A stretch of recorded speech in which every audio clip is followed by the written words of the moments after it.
Welcome to the WalaWay. This is Imran Nanlawala, and I'm here with a very special guest, Mr. Habeeb Quadri, former principal, current superintendent of MCC Academy. He is also part-time staff at the Harvard Graduate School of Educational Professional Development Program. He is also on the Graduate School of Education Principals Advisory Board, founder of High Quality Educational Consulting, and recent recipient of the National Association of Elementary School Principals National Distinguished Principal Award. Mr. Habeeb, how are you? I'm doing well. So I just listed off a list of different distinctions and awards, but before we go into the specifics of those, what crafted your journey? What led to all these achievements? For me, at a young age, my father came in 1960 here, so he was part of the community, quite involved. So I was individual, got to see my father in some form of leadership role. And I think at the end, like in anything else, you always observe, right? You look at the good, you look at areas that could be improved. And my mom always told me, like in everything that we do as parents, are people that you look up to, look at what the goods they do, try to follow it, and the things that they don't do good, try to learn from it, right? You don't just, talk back about someone. You could say, okay, this is something I've seen and this is how I could get better at. So through time, I think in my journey, even in the education field, I used to complain about, we had a weekend program, like a faith-based school. And I was like, man, what is this? It's a Sunday, it's the Bears game. Like, man, I'm missing every Bears game. This is before TiVo, videotaping games, radio, TV, cell phones. And so I was, really annoyed about it. And my dad said, well, you're complaining. You could be another complainer, a problem person on the side. Or are you going to be a person who's going to be a part of the solution? So in that aspect of it, I think with that solution, kind of going through, becoming a teacher, lower grades, looking at it, trying to make it better, then getting a little bit involved more and more. Some of the youth community services, I think that kind of played out. And then also I played sports.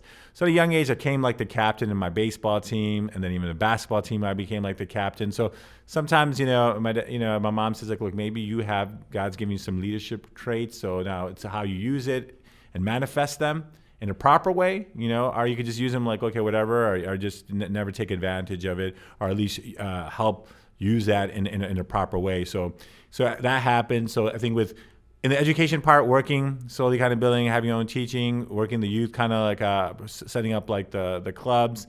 And then by high school, I was like the Big Brother, Big Sister program. Right. And so by my sophomore year in high school, I was like the captain for 3 years. So all these kind of played a big part. And so even when in college, being involved in school student union programs or our faith-based organizations, I got like the Vice Chancellor Student Service Award like in 1995. Wow. And then again the next year. And then by my senior year, someone had voted for the Student Alumni Leadership Award. So it just kind of came into an area. But when I went through my experience, there were parts of education. I was a Chicago public school product from kindergarten all the way to high school. There were goods and there was areas I knew that could be improved. And I always wanted to help out in education. Then also in my own community, I felt there were some goods and things that could be improved. It could be improved. And when we grow up here, especially first generation, everyone likes to complain like our elders do this, the elders do that, right. And everyone could have that. But their commitment and dedication is at a high level. And they knew what they knew. Right. They had their limitations. Right. Whatever they knew, they came from different countries, different communities, where their experience is different. The way leadership was there is different from the leadership that we know. And so how do you blend that? How can you be a connector? So I think that's kind of like that whole process. So I've realized from a personal experience from family, right, to in the community, seeing it through from a faith-based, getting involved, and then through what I enjoyed was sports. And that kind of helped out. And so I was like, in all these facets, there's some forms of skill sets.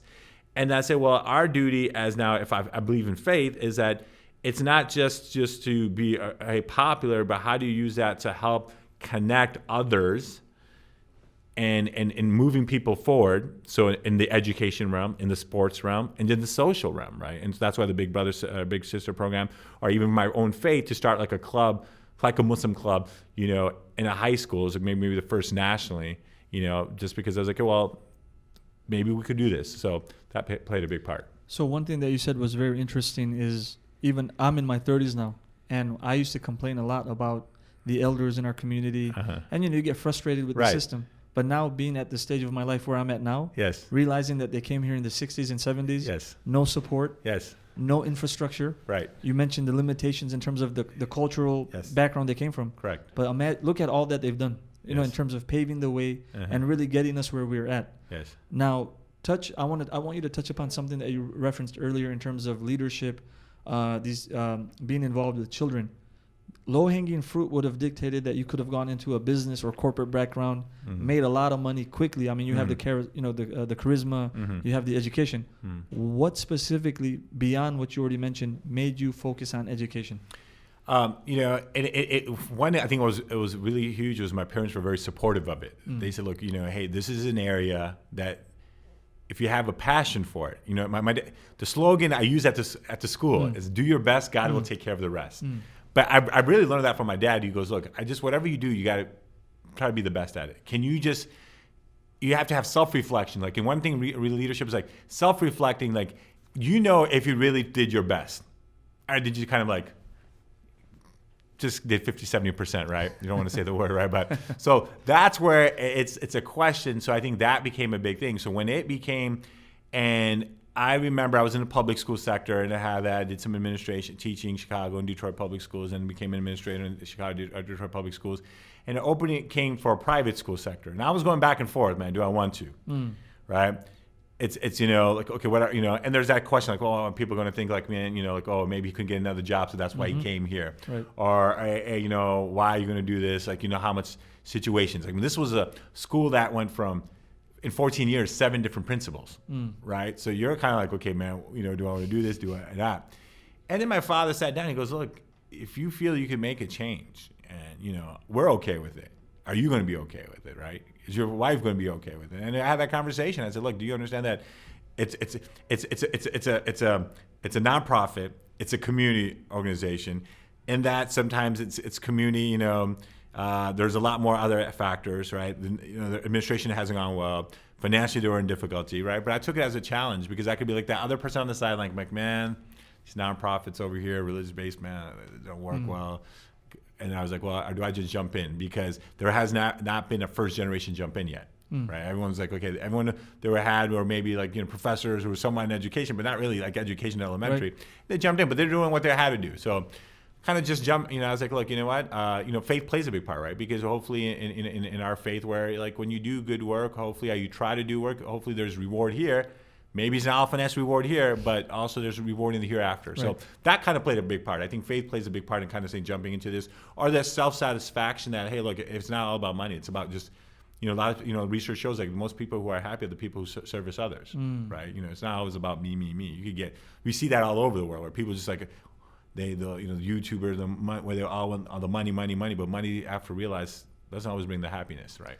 So you mentioned your father's support, your family's support, and now you've been in this role for some time. Yes. Talk about the impact you've been able to have and the institution has been able to have on other children. And just talk about that in general. What do we see when an educational institution and families actually support their children in pursuing and following what they want while giving them some guidance? What type of impact can you have? Look, you know, quite a bit. Like, so I give you examples. Just the whole journey. When I first got in here, I was like, okay, I'm coming to a building, 7 principals, 14 years. Numbers went down. They're like at 175. That whole summer before, I was like, I like to meet everyone. I met with every staff member. I met with the whole graduating class and say, what did you like? Give me 3 things that you thought went well. Give me 3 things that didn't go well. And just soaking it in first, right? Because before you want to say what impacts I'm going to make, I need to figure out like what's happening. Right. And so in the sense of leadership is like okay, before you know, a lot of times in leadership, people, what happens when I teach at the university, I work with individuals, people always want to be like, I'm here, I'm the big dog, I want to do this, clean house. Research always says the great leaders first come in and say, let me see the landscape. Let me see the whole landscape of what's going on, who's there, who the movers and shakers are, what the players are, what was great, what was not great, what can we keep, what we can't, because you don't want to just do a quick turnaround where people start getting worried. So I think having that information, looking at different groups of people, right? So you got your staff, you got your parents that spoke to them. And I think in that adjustments. And so when you're students and you figure out like, hey, you know what?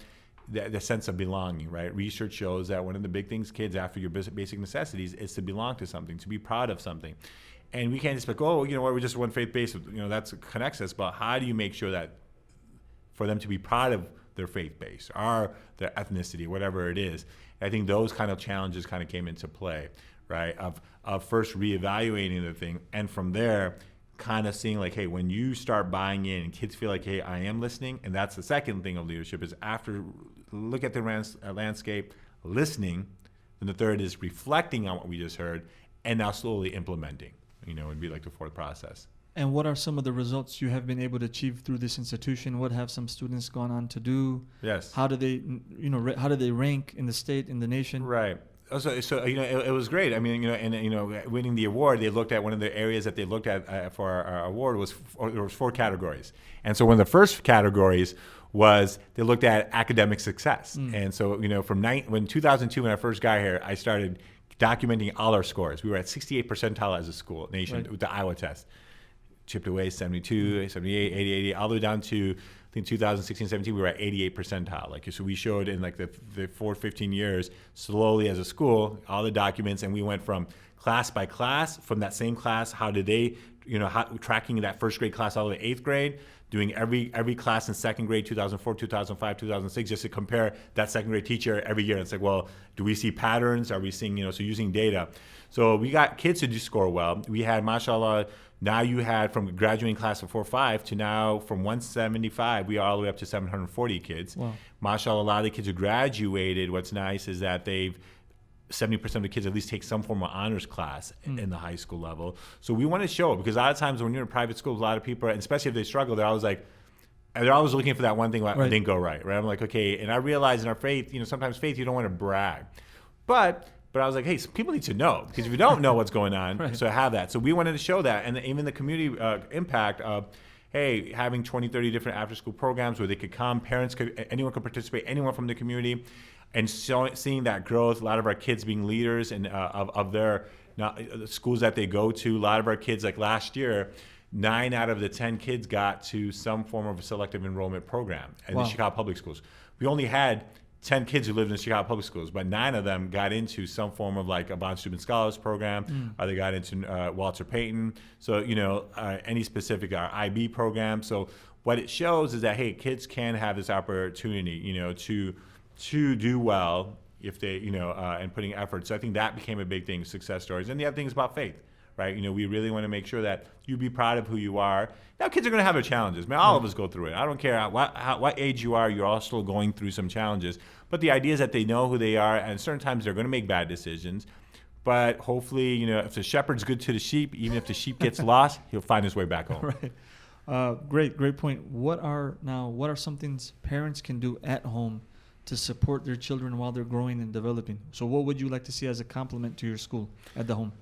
See, one of the big things right now, parents need to parents. You are in control, right? You know, now I get worried that sometimes it's like, you know, we are, you know, like the kids become the king, right? You know, again, there's 2 parts. We've had extremes. Some of our first generation, our parents were maybe a little bit very strict in some ways. Right. The beauty is, like anything, it's a balance, right? So I think the idea is academic, like, you know, a lot of times, like, you know, if you don't start your kid at a young age, breaking down 5-10 minutes of their time to start reading, to doing some, even like a worksheet or a packet, then you can't expect a kid at 8, 9, 10, 13 when work gets hard if he's not used to it. If you want your kid to be a person of fitness, then you're going to have to start them at a young age to have better eating habits, exercise habits. If you want someone to be also at least aware of faith, then they need to experience it at a young age. You can't just be like waiting 13, 14. So even education, it's in all these categories that you have to start that process now. They need to see the value where you start reading and you're participating and reading at home too, so they see that. Or if you're acting with good character, then they're going to see good character. If you're going to say that, look, being fair and being honest when you're buying businesses or you're driving the way you're following, they're going to see that. So all these aspects of parents is that, look, you have to, all of us want our kids to be better than us. We don't want them to be just like us. They want you to be better. And when you have that in mind, then you're going to have to start saying, I have mistakes. And I want my kid to develop, and I'd be like, well, that's the way I was, like, you know, I don't want to tell anyone. And that's what the biggest fault is, right? And if you just said, hey, I know, look, young man, I do this, right? Once my wife told my sons, like, hey, stop biting your nails. He goes, Baba does it, right? I said, you are correct. But I said, but we want you not to do it. And because the habit my mom used to tell me, and sometimes when I'm thinking I have that, I said, well, it's the purpose. Not to be like, how dare you call me out. Right. To be like, good point, young man. Well, this is what I want you to do. And I think that's where people have that understanding. So that's where that balance of parents is still like, hey, you still have to be in charge. You need to make sure there is consequences when things happen. You need to look at both sides and just not think my kid can't do anything. Because a lot of people, when they look at your kid, you think it's a reflection of you, so you don't want to look at their faults. You don't want to look at the faults, and when you don't want to look at the faults, you just let things slide. And that's why it's a cycle over and over. Wow. And that's why I have to, when I dealt with the elders in our community, they came from countries where it's authoritarian. Right. Whoever's right, you just say, listen, you just do. Right. And back then, the idea of synergy, working together was not there. It was just someone told you someone to do that. Whoever's allowed us, whoever has more clout, that's how it works. So I have to understand that's how they did. That's how they knew how leadership worked. So you learn from it, understand and see how you can develop it. How do I make it better? Not be like, oh my God, you don't understand. Well, that's how it is. We can't do that. And I think that's that little concept of really parents understanding these things is quite important. I've been reading a lot about different trends in terms of post-school activities in the household. So some people say, don't focus too much, like don't give too much homework. Instead, focus on family activities, cook together, make dinner together, eat together. What are some trends or research that you've been reading recently in terms of what parents should be doing? Like, I know that a lot of times you get people like, oh my God, Finland has no homework policy. Okay, Finland is 4 million people, education 300, 98% homogeneous. Everyone, there's no private schools there. Everyone goes to the local schools there. So even if you're private, you're going to support that school. There are going to be numbers, right? Some people are like, homeschooling is amazing. Homeschooling is what everyone does in the proper way. Because there are many people in various third world countries who are at home school, right? But that doesn't mean, so I think everyone sees like little articles and get all hyped. At the end, there is going to be in anything that we want to be good at. If you're in sports, you're putting extra time. You want an instrument, you're going to put extra time. Singing, extra time. Arts and crafts, you want to be a great painter or whatever it is, extra time.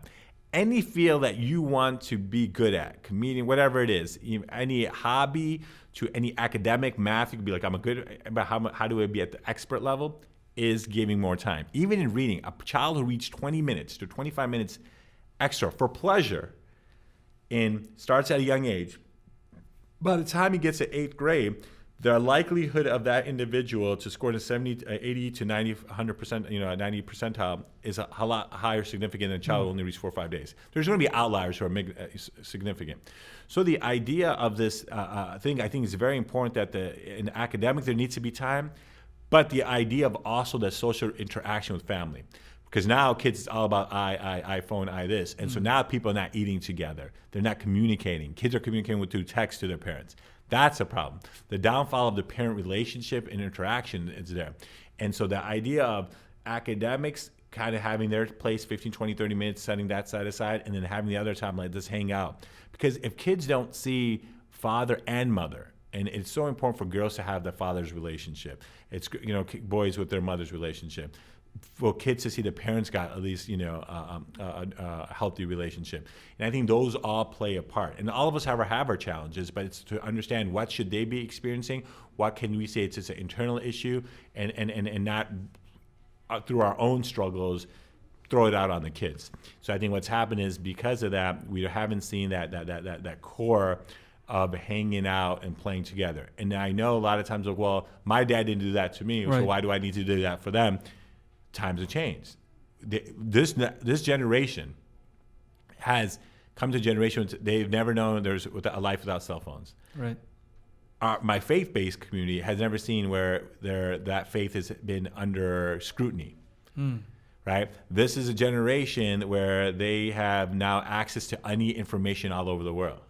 This is a generation where a lot of other things like drugs, which were not okay now, are okay now. Right. There's a lot different. So you have to change their mentality. Can't be like, why are they not thinking the way we are? Because their experience is not the same. Just like my parents' experience is not the same. I could go back and reflect at it, and as you get older and say, I see. Now I understand. I got to do it a different way. They're not seeing that. They're like, what are you talking about? This is how it is, mom, dad. Right. So I think those are kind of the challenges. And so the only way we're going to understand that is to have those interactions, to hang out, play. Don't always have someone else to play with them. Yes, if you want to play sport, but there are other times just hanging out, playing. And old is gold. I mean, I'm playing Monopoly, Uno. Those are great interaction games, right? Even if that means, okay, find video games and then, play NFL 2K with your kid, right? Or play. So even if for a few minutes, at least they know that with the others, not just like, I just bought them the game. Which is, I understand, sometimes you have to do work, but just keeping those things in mind. So let's shift now towards this unique intersection of education, business, and entrepreneurship. Mm-hmm. Why do you think private school enrollment is generally going up, and what makes private schools advantageous? I think now the private schools, there are a lot of times there are a lot of things going on in society. I myself lived in the inner city, in the city of Chicago, and there's sometimes challenges. Sometimes there's social ills. Sometimes there's safety concerns. So you'll have some individuals now kind of go ahead and make that concept to go into different private schools, right? For the academics challenges, from the safety environment aspect of it. Then now also for some individuals, like in our community, it's also to have a better idea of who their faith, right? Because they're growing up where their faith might be under attack through media, through other groups. And so for them to have, making sure that their kids are comfortable and have a better understanding who they are, because there's so much out there online that you want to make sure that their core information is done properly. So you'll have people, so from the Christian faith, that want to say, look, I want my child to have a better understanding of their faith from a Judaic or school or a Muslim school. And then some people might just do independent school just to like, hey, I just want the environment in a smaller setting. A little more interaction. A lot of times the numbers are smaller in the private school and public school, and it becomes a community school. People know who's who and what's there. They keep an eye on stuff. Sometimes there might be same thought processes. So a lot of those other factors, I think, kind of play why more and more individuals are kind of coming into a lot of private or independent schools. And how do you, specifically here, how do you use data and research to impact your offering? So, and I think data is very important, right? As I told you when I first got here, a lot of times parents are like, well, they didn't have the trust in the school yet. So the only way to do this, you could talk a good game, right? But just like in sports, right? You have a guy who just talks, I got a game, and when you saw on the court, you're like, yeah, come on, man. I mean, you're wasting my time. But so the other ones, you could say we have this. So I was like, well, the only way you can improve this, data doesn't lie, right? And it's to bring and saying let's it's going to be good and bad, but we'll all buy in. We're all going to buy in and saying, look, we're going to chip away, and it's not going to happen in 1 year. Like it didn't happen in 3-4 years, but every year we grew. And when staff sees it and teachers see it and the students say, like, man, what you've done as a reflection, that's huge. Hey, we went from every year also enrollments increase. We say, okay, 175, 220, 275, 340. Hey, you know what? Now we have a waiting list. Let's try to buy another building. Have that. When we saw fiscal responsibility, we were in debt $200,000. We paid back the debt in 2 years. Increase in money, slowly build. Start a small endowment. In 5-6 years, increase to $500,000. Save that money to buy this building. Giving people scholarships and so on and so forth so they could come to the school. Those are kind of things. And so when people say, wow, every reason there was a thing, why we dealt with why the stakeholders were important, why people are like, why are you worrying about the stakeholders and not just the teacher? I'm like, everyone plays a part. So the community was important, the parents were important, the teachers making sure they felt comfortable and they felt respected and they had that, because those were a lot of challenges I've seen. And God's given me the opportunity to visit about 70, 80 schools throughout the United States, overseas, opportunity. And so I went through all this. And so that's why a lot of times my, experience of, being in the private sector was like, well, how can I also help other schools learning through my experiences and helping them develop through their struggles and school turnaround and school culture to make it better. So based on all your experience traveling overseas, what is interesting about now this connection of entrepreneurship and education? Because education was usually something offered by the state or offered by big institutions. And I feel that we're now in an era of entrepreneurship, right? Yes. You find a lot of people, even young people, selling things on Facebook, using social media to promote their products. So how can we start instilling these values to our children, and what can parents do to my thing is this is a great model, your institution, yourself, to show that you don't have to go the traditional MBA route. Not to say that there's anything wrong with an MBA, not to say there's anything wrong with a finance or business degree, but you didn't, you've achieved success without going the traditional route. Yeah, and it's a blessing where I realize, and I try to tell parents, if someone has a passion, and you got a passion, you work at it, and you enjoy it. Because one thing is that if you're happy about, like I honestly would say, I love coming to work. Like I enjoy the kids, and that plays a big part. And so when that comes, and now you have a passion and you enjoy what you do, you want to make things better. Someone else like, yeah, I got this degree because I was thinking of money. Because as I said, money's not always going to bring it there. But you got the passion. In its way, you could get there. And entrepreneurship, because especially now, there are various ways people learn. And through media, so now you can have something like a Khan Academy where he's like, look, I maybe I was in a different field, but I enjoy teaching my kids, and I'm going to make tape. And it's gone that far. Some people might be having small clips. Even for me, faith-based, sometimes I don't get to go to my our religious institution to hear the lecture.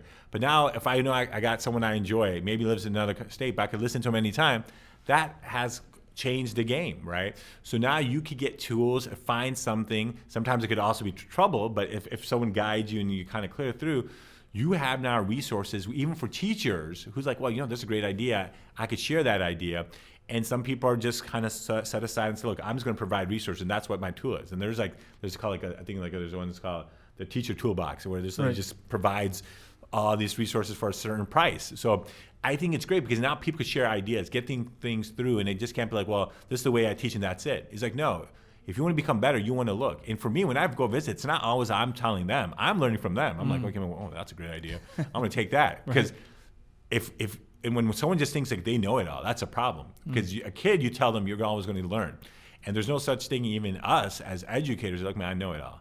And when I went to visit 50 other, principals from the other school, in this award I received, man, I was like, man, I'm gonna soak up all this. And we're like, what do you do here? What do you do here? Like, let me think about this, because, hey, I'm gonna figure something else out, because I'm gonna, fix this or look at this. And I think that's kind of the challenges. So so the entrepreneurship is that we need to keep going, especially because there's so many different ways and avenues that could be done. Using sports to educate, using academics, using the internet to educate, using podcasts, all these different avenues that we didn't have 15, 20 years ago. What role do you think art plays in education and in molding children?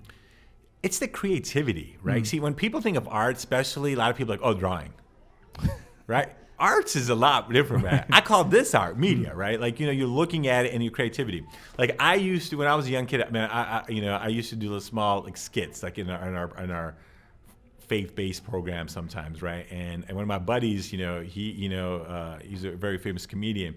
We used to do skits together, right? And he's like, man, I'm going to take this class, right? And I remember I was telling my dad was like, you want to be a jokester? You want to be an educator, right? But then I realized, okay, I enjoy kids, so I could use that when I'm teaching, right? So I was like, okay, I'm not going to close it down. What happens is we kind of just shut it down. For me, sports was big. And I tell you, if my dad didn't let me play sports, he's a kind of tough guy. That was my outlet, right? Because I would have gone out, then you would have just been like, okay. You would have found something else. Something else, right? And that something else would not have been good. Right. So sometimes arts, sport, all these are just other avenues where God's given us. All of us, in my mind, have talents. And it has that, and that talent can still be used in the proper channel.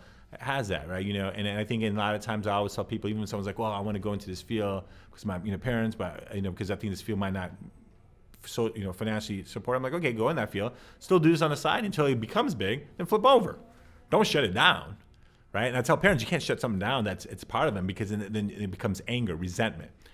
And if like for me, sports was my big outlet. If that didn't happen, that helped me be proud of who I am, even for me, from a faith-based perspective, right. And also just kind of being social. That because everyone has to have a social connection somewhere, and it can't always just be a faith-based connection. You mentioned the jokester part, and then I see on Fridays at your school there's an assembly. Yes. So for our viewers, can you just tell them kind of what you do? You dress up, you put on a little show for the kids, but they seem to enjoy it. Right. Like for me, is like you want kids to be happy that they come to school. You want them to know that I appreciate them being here in the same way, hopefully they appreciate this educators being here. And so on Fridays, we want to recognize kids that, our value of our school is called building, the school motto is called building character and developing minds. And we have values every month. And the idea is for kids to realize, like, on Fridays, we try to, every Friday, each teacher has to recognize one kid, for, just to know about them. So that way, at least one kid could know that in front of the whole school, at least one time I was there and they knew about what my favorite food was, color, what I want to be when I grow up. So at least people have an idea. That was one.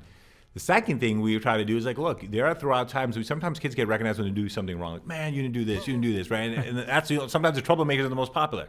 And I was like, well, how do we recognize kids for just caught doing well? So I was like, caught doing good. So I'm like, hey, so teachers would notice, they'll put it there, like in the small little, there's like the spinner names. And then at the end, on Friday, we pick out at least 5 names. And say, look, hey, these kids were recognized, and they get recognized for caught doing good, and they get to spin this wheel, and they get able to win free nachos or lunch with the principal or selfie, whatever it is. So I think the whole idea is to kind of get like these thing. Then the third part is, hey, but when doing this, let's have fun with it, right? Education should be fun. So I'm dressing up. I got costumes, from I think last week it was a panda, to other days I have different kinds of hats. I'm dressed as like a football player. I might dress up like Darth Vader. I've tried various things, Flash, Spider-Man, Batman. And I think the whole idea is for kids to realize that you could have fun while learning, right? So I got their attention. You kind of do it this way. You want them to be proud, pump. And I think when people feel like, hey, you know what, maybe he's the principal, but he's still someone I can approach, and that's very important in learning, right? That you want someone to feel like, hey, they care about you, or you could talk to them. Because I think when I grew up, man, sometimes teachers were great, and then some were really like you felt like you connected. And I remember my teachers, like Mr. Earl, he was a social studies teacher. I became a social studies teacher. He hung out with us, played ball with us. And he used to wear suits every day. And I was like, man, I like wearing suits. Sometimes you don't realize things, right? Coach Carter, who went and spoke to my father to let me play ball and travel. I'm indebted to him, man. Wow. It plays a big part. Like those people kind of play a part. There's religious people who, I had where it wasn't like a scholar. He was just right. like, a guy like Dr. Jawad Shah was in Michigan, I was at a camp. He was just a cool guy, neurosurgeon, but just hooped, looked Joe Schmo, but he made connections to me, right? And they're just individuals throughout, that I've had. And some people who were close by, and some people just came once or twice, impact. Wow. Imam Siraj, there's an individual from Brooklyn, just met him when I was 8, 9 years old, told me a story, and then just sat down and just talked to me, shot a basketball in a few minutes.